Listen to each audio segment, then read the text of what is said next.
चिंते से घटे चतुराई, दुख से घटे शरीर, पाप से घटे लक्ष्मी, कह गए दास कबीर. आणि म्हणून आम्हाला चिंताच करायची असेल तर आमचं जन्म मरण कसं चुकल याची चिंता करायला पाहिजे. आणि आमची पाठीमागली पिढी, आम्हाला त्यांच्याकडून चांगल्या अपेक्षा असतील तर आम्हाला संस्कारही कसेच करावे लागतील. रोपवाटिकेमध्ये जगातल्या कुठल्याही रोपवाटिका तुम्ही बघा, रोपवाटिकेमध्ये एकाही झाडाला महाराज फळ येणार. रोपवाटिकेत एकाही झाडाला फळ येणार, पण सगळे झाडे रोपवाटिकेतच वाढतात. तसलं होय आमचं गृहस्थाश्रम हे रोपवाटिका होय.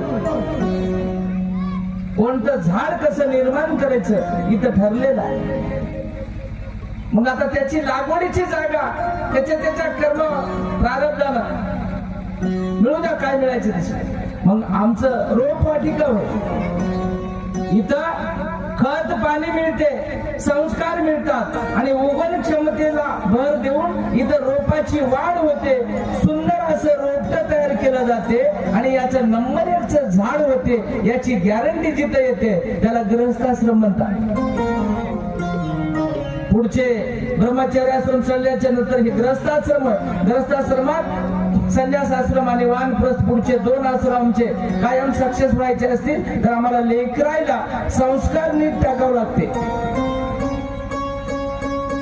पोरगमयी सोयच करणं झालंय हो.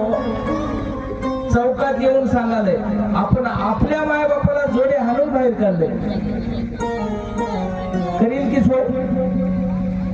पोराच्या देखत करावं लागते आपल्या मायबापाची सोय. आपण ते बघू लागलं की न बोलताच कळो येते उत्तर असो.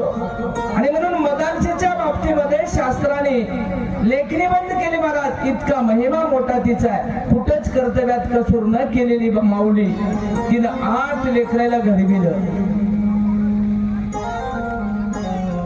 आणि एके दिवशी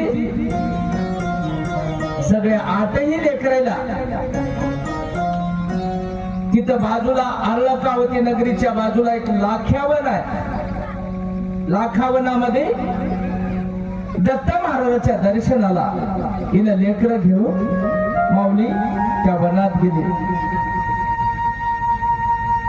वनामध्ये बसली. दत्त महाराज